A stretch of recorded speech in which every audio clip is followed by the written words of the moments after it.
The hallway outside Emily's room was quieter now. The frantic footsteps and urgent whispers that had filled the air earlier had faded into a kind of stunned silence. Nurses passed by softly, stealing glances into the room where a little girl who had been all but given up on now slept peacefully. William sat on a bench just a few steps away, his elbows resting on his knees, his head hanging low as the weight of everything pressed down on him. Beside him, Jaden sat with a juice box from the staff break room, sipping quietly, his legs swinging just above the floor. Neither of them spoke for a while. It wasn't the kind of silence that needed to be broken. It was the kind that wrapped itself around you, settling in, letting you breathe again. Finally, William lifted his head and turned toward Jaden. "You didn't have to help her," he said, his voice still raw, still heavy with emotion. "I know," Jaden answered simply. William studied him for a moment, trying to understand. "Why did you?"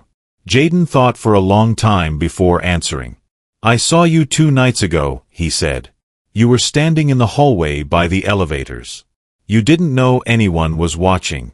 You looked lost. Like you would have given anything just to save her. I knew what that felt like. I lost my grandma last year. She raised me since I was little. She taught me how to listen, how to see the things other people don't." Jaden looked down at his hands, twisting the juice box a little between his fingers.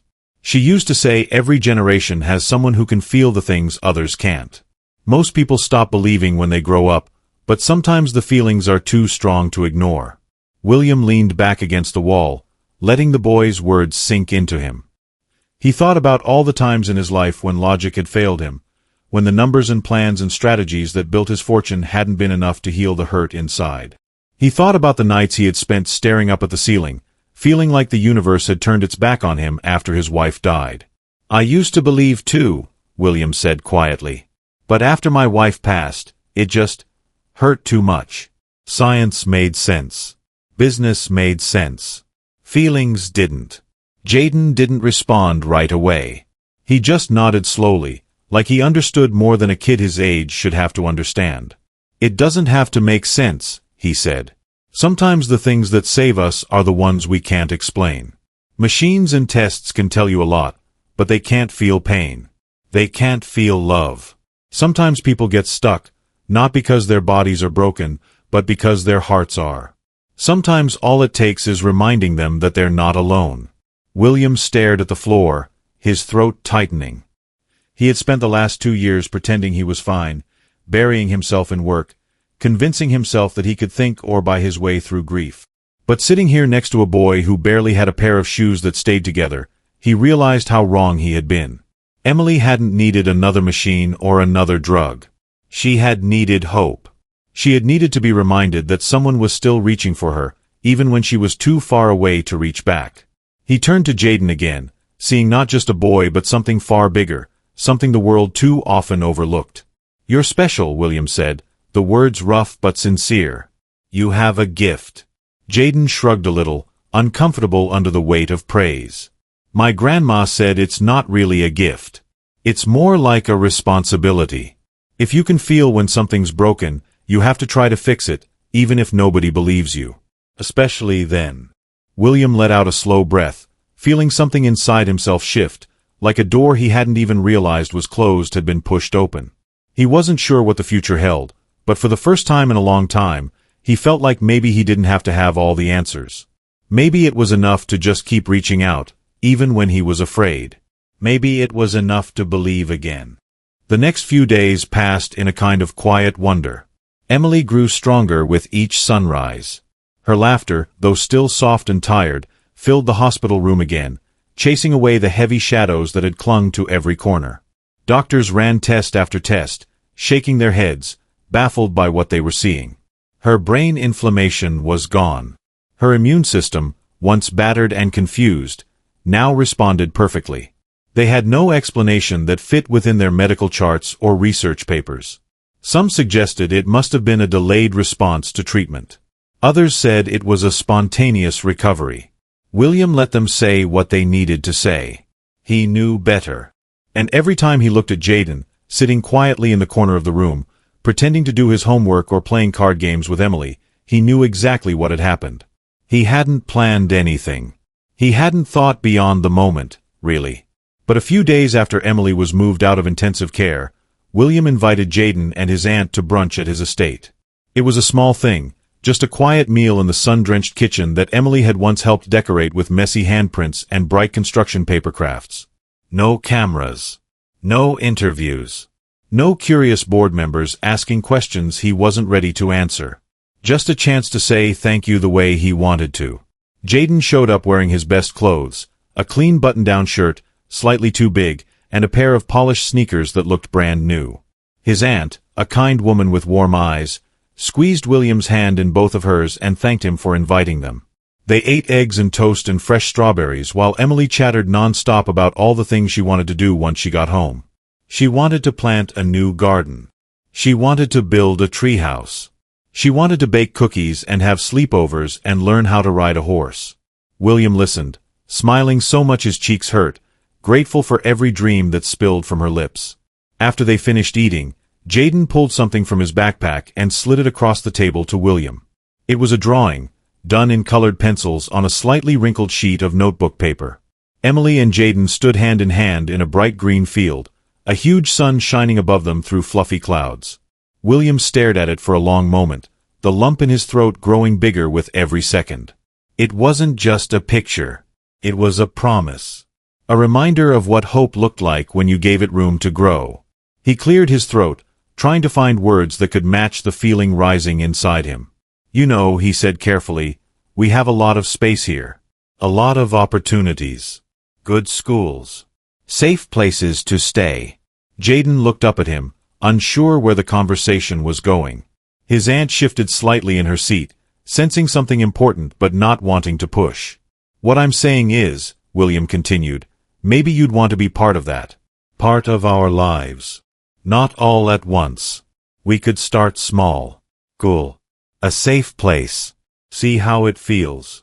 Jaden's eyes widened, and he stared at William like he couldn't quite believe what he was hearing. You mean, like, officially? William smiled, feeling the warmth of it spread through his chest. Maybe not today. Maybe not tomorrow. But if you want it, if you're willing, we'd like you to be family. Jaden dropped his gaze, blinking hard. His fingers twisted nervously in the fabric of his jeans. No one's ever offered me anything like that before, he whispered. You earned it, William said gently. You gave me my daughter back. I don't think I could ever repay that, but I want to try. Jaden nodded slowly, a shy, crooked smile spreading across his face. Emily, sitting beside him, grabbed his hand and squeezed it tightly. Best big brother ever, she said proudly. The sunlight poured through the kitchen windows, spilling over them all like a blessing. And in that moment, William realized something he hadn't truly understood until now. Family wasn't just about blood or last names. It was about choosing each other over and over again. It was about building something stronger than fear, something bigger than grief. It was about believing in second chances, even when you didn't know how to ask for them. 6 months later, the Hart estate looked and sounded completely different. The long, manicured lawns that once sat quietly behind iron gates were alive with laughter and shouting. A bright red kite dipped and soared across the blue sky, trailing behind a boy in sneakers who ran across the grass with all the energy in the world. Jaden's laughter echoed across the garden, full and unburdened, and just a few steps behind him was Emily, chasing after him with her arms stretched high above her head, determined to catch the tail of the kite. William Hart stood on the porch, coffee in hand, watching the scene with a smile that came easier to him these days. For so long, this house had felt too big, too empty. It had been a shell he wandered through, a place built for a life he no longer knew how to live. But now, it was full again. Full of noise and color and the kind of small, chaotic miracles that used to terrify him because they couldn't be controlled or measured. He watched as Emily collapsed onto the grass in a fit of giggles, Jaden dropping beside her, both of them gasping for breath between bouts of laughter. She looked so different now, so alive, her cheeks flushed pink from running, her eyes sparkling. There were still follow-up appointments, still cautious words from doctors who couldn't explain her recovery. But William didn't cling to their uncertainty anymore. He had learned to trust what he saw with his own eyes. Emily was healthy. She was happy. And a big part of that was because of the boy lying beside her in the grass, pointing up at the drifting clouds and making her laugh even harder with stories about what each shape could be. After a few minutes, Emily jumped up and raced toward the porch. Her hair flew behind her like a banner, and when she reached William, she threw her arms around him in a tight hug. "Dad, did you see me?" she cried, breathless and beaming. "I almost caught it. I saw, sweetheart." "You were incredible," he said, lifting her easily into his arms and spinning her once, making her squeal with delight. Jaden jogged up a moment later, slightly out of breath, grinning from ear to ear. "Think you're getting faster," he teased, nudging Emily's shoulder. "I'm going to beat you next time," she shot back, her voice full of playful challenge.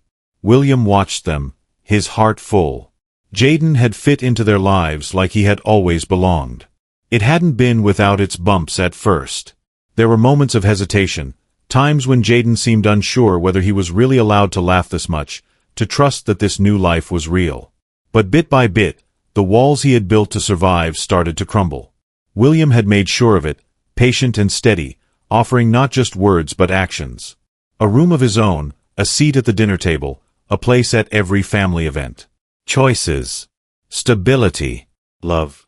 Things that had been missing from Jaden's world for too long. And Jaden had given back just as much.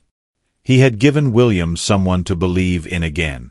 Someone to remind him that not every scar was meant to be hidden, and that sometimes the bravest thing you could do was open your heart when you had every reason to close it. William set Emily down gently and tousled her hair before looking over at Jaden. "You two about ready for lunch?" he asked. Jaden nodded eagerly. "Starving," he said. "Raced her 3 times. She's a tough opponent." William laughed, a deep, easy sound that filled the porch. "Come on then, champions," he said, holding the door open wide. As they filed into the house, the sunlight caught in Jaden's kite still fluttering against the bright sky. For a long moment, William stood there, taking it all in, the laughter, the second chances, the quiet miracle that had changed everything. He had once believed that miracles wore white lab coats or came with scientific explanations. Now he knew better. Sometimes miracles wore taped-up sneakers and carried nothing but a stubborn kind of hope. Sometimes they walked into your life when you least expected it and refused to leave, no matter how broken you thought you were. And if you were lucky, you learned to open your arms wide enough to catch them. Life often teaches us that strength comes from logic, hard work, and control. But sometimes, true healing begins when we open our hearts to things we can't explain. William Hart had everything money could buy, yet it was the unseen, the love, the hope, the belief in something bigger, that brought his daughter back. This story reminds us that miracles aren't always grand or loud. Sometimes, they arrive quietly, through kindness, faith, and human connection. It shows that no matter how much we build our lives on science or success, the soul needs something deeper to truly thrive. As we get older, it's easy to guard ourselves against disappointment by closing off to wonder, to hope, to the idea that help can come from the most unexpected places. But maybe the greatest wisdom is in knowing when to let our hearts believe again, even when our minds are full of doubt. Sometimes, giving someone a chance, offering love without conditions, or simply listening with an open heart can create a change no medicine or money ever could. It's never too late to believe in second chances, to trust in small miracles, or to be someone's safe place. If this story touched your heart, we'd love to hear your thoughts in the comments. What kind of stories or life lessons would you like us to share next? Don't forget to like this video, subscribe to our channel, and stay tuned for more meaningful stories that inspire, heal, and remind us of what truly matters. What if the only thing standing between life and death wasn't medicine or money, but a forgotten kind of hope? Stay with us, because what happens next will challenge everything you think you know about miracles. Watch until the end, hit like, and subscribe so you never miss stories that can truly change the way you see the world. The Cole Medical Center towered over the heart of the city, its sleek glass windows reflecting the world of power and innovation it was built to represent. Inside, on the 19th floor, the atmosphere was anything but powerful. It was tense, hushed, weighed down by fear and helplessness. Room 1907 had been placed under tight security, restricted to only the most essential medical staff. Inside that room, little Emily Hart lay motionless, her small frame nearly swallowed by the sea of white sheets and cold machines that surrounded her. She was just 10 years old, but the fragility of her body made her look even younger, like a tiny bird struggling against an invisible storm. Her father, William Hart, stood by the window, staring blankly at the city skyline, a man whose entire life had been about control, logic, and winning. In the world of billion-dollar boardrooms and ruthless business deals, William was unstoppable. He was the man who always found a solution, no matter how impossible the problem seemed. But now, as he listened to the steady, mechanical beeping of the monitors, he realized for the first time how useless all his money and power really were. Earlier that day, the hospital's top physician had delivered the final, devastating update. Every advanced treatment had been exhausted: antivirals, immunotherapy, stem cell infusions. None of it had worked. Emily's body wasn't responding. It was as if some unseen force inside her had decided to give up, no matter what modern medicine threw at it. William hadn't spoken much since then. Emails buzzed relentlessly on his phone, messages from stockholders and publicists demanding updates about when he would return to business as usual. Not one of them asked about Emily. But William no longer cared about board meetings, press releases, or stock prices. His entire world had shrunk to the size of a hospital bed and the little girl fighting for her life in it. He remembered the way Emily used to dance around their house, laughing so freely it filled every corner with light. After losing his wife 2 years earlier, Emily had become the center of his universe, the only pure thing he had left. Seeing her now, so still and silent, was more painful than anything he had ever imagined possible. He clenched his fists, feeling the helpless rage that came from knowing there was no deal to be made, no amount of influence that could save her. The doctors had tried everything they knew, every treatment available, every experimental therapy whispered about in the cutting-edge circles of medical innovation. Nothing worked. They spoke in quiet, technical terms outside her room, trying to shield him from the truth, but he already knew it. They were losing her, and they didn't know why. William wasn't a man who believed in miracles. He believed in data, in research, in systems that could be measured and predicted.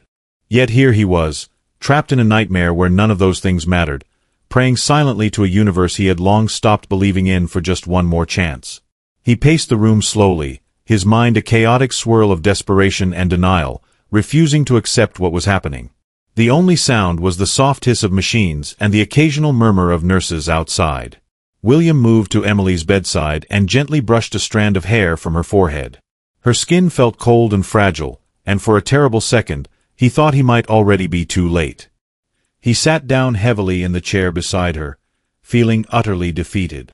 He would have traded every cent he owned just to see her smile one more time, to hear her call him Dad the way she used to when she ran into his arms after a long day.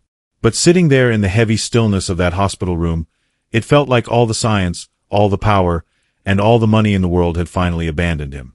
William Hart barely noticed the soft shuffle of sneakers approaching behind him.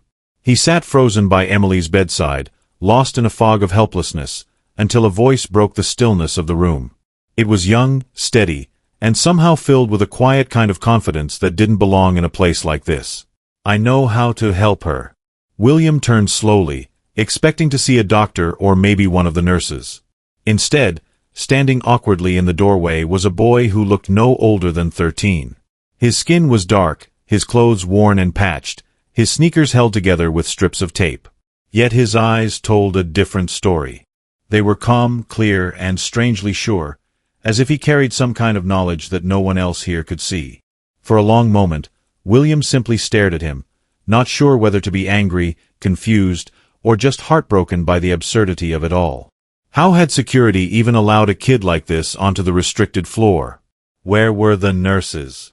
The head doctor hurried over, his voice tight with frustration, already reaching out to grab the boy by the arm. "I'm sorry, Mr. Hart," he said. "He's not supposed to be here. We'll remove him immediately." But before William could wave them away, something made him pause. Maybe it was the quiet determination in the boy's face. Maybe it was the tiny flicker of something deep inside William's chest that refused to die completely, the same part of him that had prayed uselessly to the ceiling just an hour earlier. He raised his hand to stop the doctor. "Let him speak." The boy stepped forward, clutching the straps of his old backpack. "My name's Jaden. I work with Miss D on the maintenance crew." Sometimes I clean the floors. But I know why she's sick. It's not what you think.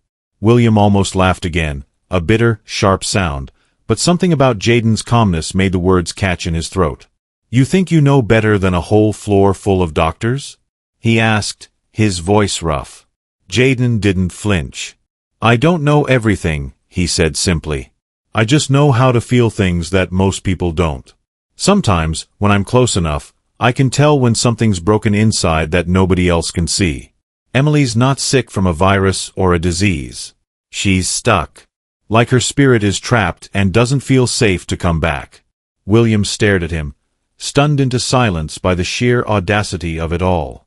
He had spent millions building companies rooted in science, reason, and measurable facts. And now, here he was, being asked to trust a boy in taped-up sneakers and a second-hand hoodie who spoke about trapped spirits. He shook his head, trying to clear it. Even if I believed you, he said, what exactly do you want me to do? Jaden looked at him with steady eyes. I just need 10 minutes alone with her. William barked out a sharp laugh. Absolutely not. But before he could order the boy out, Emily stirred. It was slight, almost imperceptible, but after 2 days of total stillness, it was enough to send a bolt of electricity through William's chest. His heart slammed against his ribs as he turned back to Jaden. What's your name again? Jaden. And if this is some kind of scam, William warned, his voice low and dangerous. Jaden shrugged. Then you can throw me out. Call the police. Whatever you want. But what if I'm right? The room seemed to hold its breath. Nurses stood frozen just beyond the doorway, whispering nervously. Doctors frowned and shook their heads, muttering about security breaches and liability. But William didn't hear any of it. He only heard the tiny stirring sound his daughter had made, and the hope that flared up inside him so fiercely it almost hurt. He closed his eyes for a moment, shutting out everything except the aching love he felt for the little girl lying motionless beside him. Then he opened them and nodded once. 10 minutes. No more. Jaden's face didn't show triumph or arrogance. Just quiet, determined focus. He stepped into the room, closed the door softly behind him, and placed a small cloth pouch on the windowsill. William stood outside the glass wall, his hands clenched tightly, watching with a mixture of fear, hope, and the deep, agonizing knowledge that he was trusting a complete stranger with the only thing in his life that still mattered. William Hart stood outside the glass wall, arms crossed tightly over his chest, trying to keep a firm hold on his emotions. Every logical part of his mind screamed that he was making a mistake, that trusting a complete stranger, a kid no less, was reckless. But that tiny spark of hope that had flared up when Emily moved wouldn't let him walk away. Inside the room, Jaden moved with a quiet purpose. He didn't rush or fumble like William expected. Instead, he approached Emily's bedside with a careful gentleness, like he understood how fragile she was without needing anyone to tell him. He pulled a small candle from his worn backpack and lit it with a battered lighter. The soft flame flickered against the white hospital walls, casting long shadows that danced across Emily's still form. William shifted uneasily. He told himself this was foolish, desperate, even dangerous. But still, he couldn't tear his eyes away. Jaden reached into his pocket and pulled out a small cloth pouch, setting it carefully on the windowsill. He knelt beside Emily's bed, resting one hand lightly on the rail and placing the other gently on her forehead. Then he closed his eyes and began to hum. It wasn't a song William recognized. It was low, rhythmic, almost like a lullaby from a time before memory, before words. Something ancient. Something real. The sound filled the room so subtly that at first William wasn't sure he was hearing it at all. He glanced around at the nurses and doctors gathered behind him. Some looked skeptical, arms crossed tightly. Others simply watched, wide-eyed, as if afraid to even breathe too loudly and break whatever fragile thing was happening in that room. Time seemed to slow. The steady beep of Emily's heart monitor was the only interruption to Jaden's soft humming. William pressed his forehead against the cool glass, feeling every second stretch painfully long. He wanted to believe. God, he wanted to believe. But it was easier to brace for heartbreak than to hope again. Then, without warning, Emily's chest rose in a small, natural breath. William's heart nearly stopped. It wasn't the shallow mechanical gasp the machines had been forcing. It was real, soft, human, alive. One of the nurses gasped. Another clutched at the monitor, double-checking the numbers flashing across the screen. Her vitals were stabilizing. William's breath caught painfully in his throat as he stared at his daughter. Emily's eyelids fluttered, struggling to open. Her tiny fingers twitched against the hospital sheets. For a moment, no one moved. Then she managed a single raspy whisper that hit William harder than anything he had ever heard in his life. "Dad." He stumbled back from the glass, his knees almost giving out. The world around him blurred. All he could focus on was the soft, broken sound of his daughter's voice, calling for him. Without thinking, he shoved open the door and rushed into the room. He dropped to his knees beside the bed, clutching Emily's hand in both of his, feeling her warmth, feeling her life. Tears poured down his face unchecked. She was awake. She was alive. He didn't even have words for the gratitude and wonder crashing through him. Jaden quietly snuffed out the candle and tucked it back into his pouch. He stood up slowly, giving William space. William turned to him, choking back tears. He wanted to demand an explanation, to understand how this boy had done something that a hospital full of world-class doctors couldn't. But when he opened his mouth, no accusations came out. Only awe. Jaden met his gaze without fear or pride. He looked almost shy, like he didn't quite know what to do now that it had worked. One of the doctors pushed into the room, barking about protocols and demanding tests. William raised a hand to silence him without even looking away from Jaden. There would be time for scans and charts later. Right now, the only thing that mattered was that Emily was here, awake, breathing. And that this boy, who had walked in from nowhere carrying nothing but a tiny flame and a quiet faith, had somehow given her back to him. William wiped at his face and sat back, still gripping Emily's small hand. He didn't understand it. He probably never would. But deep down, he knew one thing for certain. This was no accident. Jaden hadn't just saved Emily's life. He had saved William's too. Jaden moved quietly through the hospital room, careful and deliberate, as if each step mattered. The small candle on the windowsill cast a soft, golden glow across the white sheets of Emily's bed. Her face, so pale just minutes ago, was now bathed in the gentle light, and something about the way the shadows moved across her skin made her look less fragile, less lost. Jaden sat back down beside her, settling into the chair with an ease that didn't match the high-strung tension filling the air outside the room. William Hart stood on the other side of the glass wall, his hands balled into fists at his sides.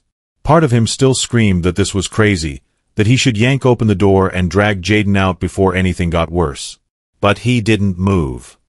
He watched, his heart pounding painfully against his ribs, as Jaden closed his eyes once more and began to hum again, low and steady. It wasn't a song meant to entertain. It was something deeper, something ancient, like the earth itself was singing through the boy. The humming wasn't loud, but it seemed to fill the space completely, soaking into the walls, into the machines, into the air itself. William could almost feel it vibrating inside his own chest, a steady thrum that reached places he hadn't known were empty. Jaden reached into the small cloth pouch again, pulling out a tiny bundle wrapped in faded fabric. He unwrapped it slowly, revealing what looked like dried herbs, maybe lavender or sage, though William wasn't sure. Jaden crushed the herbs gently between his fingers, releasing a faint, sweet scent that mingled with the sterile hospital air.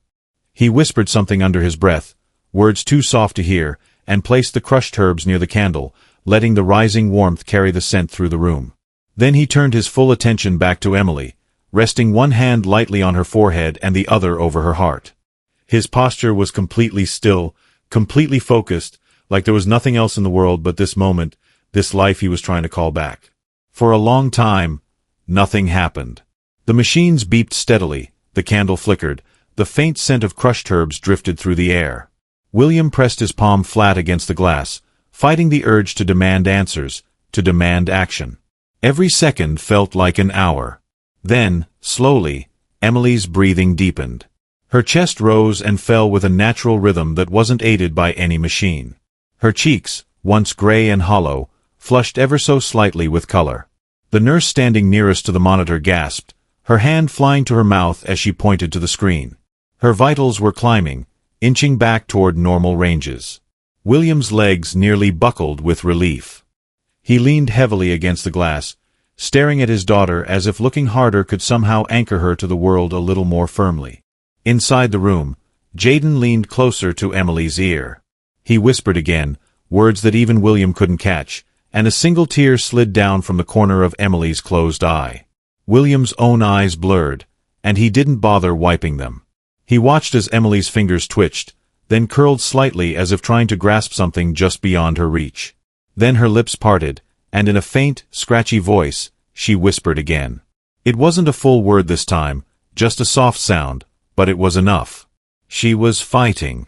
She was coming back. Jaden sat back, his hands dropping to his lap. He watched Emily for a long moment, as if making sure she was truly anchored again before reaching out to gently snuff out the candle with his fingertips.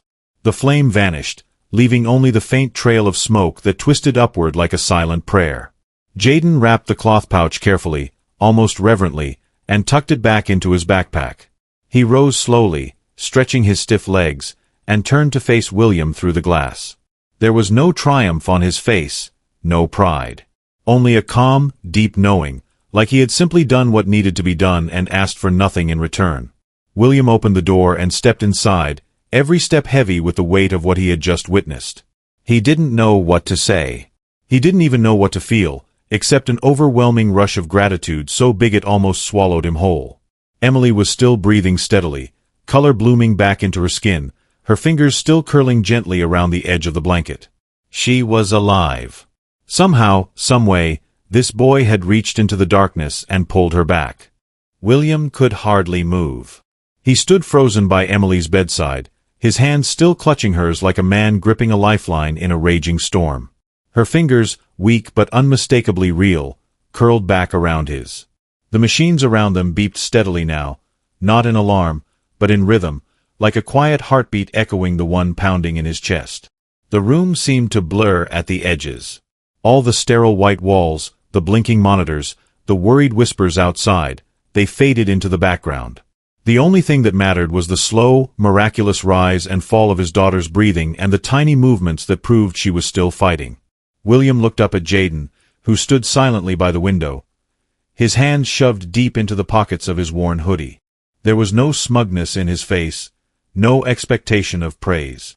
Just that same calm, steady certainty he had carried with him since the moment he first spoke. It was as if Jaden had known all along that this would happen. William wanted to say something, anything, but his voice caught in his throat. He had no words big enough for the moment they were standing in. Instead, he turned back to Emily, brushing a strand of hair away from her forehead. Her eyelids fluttered, and slowly, painfully, she opened her eyes. They were glazed and unfocused at first, but within seconds, they found him. A small, exhausted smile tugged at the corners of her mouth. "Hi, Dad." Two simple words, broken and raspy, but to William, they were the most beautiful sounds he had ever heard. He laughed, a raw, shaky sound, half sob, half joy. He leaned down and kissed her forehead, feeling the warmth of her skin, the life returning to her little by little. Emily squeezed his hand again, stronger this time, and William felt tears slip down his cheeks unchecked. He didn't wipe them away. He didn't care who saw. Behind him, he heard a nurse gasp and a doctor mutter something about running tests immediately. William raised a hand without looking. Not now. Later. Right now, there was only Emily. He rested his forehead gently against her hand, breathing her in, anchoring himself in the reality that she was still here. It felt like the world had tilted and shifted, pulling him out of a nightmare and dropping him back into something close to hope. Jaden moved quietly toward the door, as if to slip away unnoticed, but William turned and caught him before he could leave.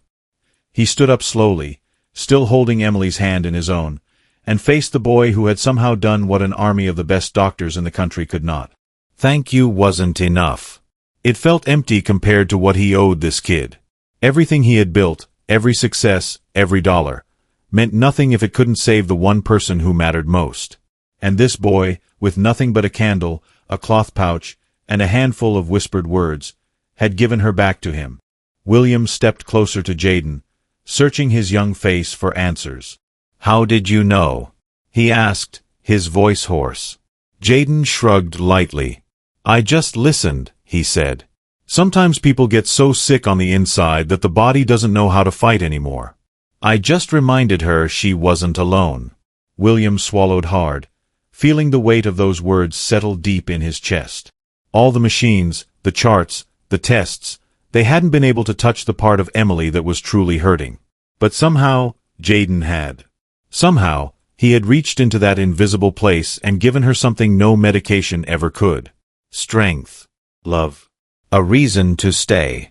The door behind them opened, and a team of doctors and nurses rushed in, carrying portable monitors and test kits. William held up a hand again, firmly this time. "Give her a minute," he said. "She needs to breathe." They hesitated, unsure, but stepped back. Jaden gave William a small nod, the kind of nod that passed between two people who had shared something too big to explain.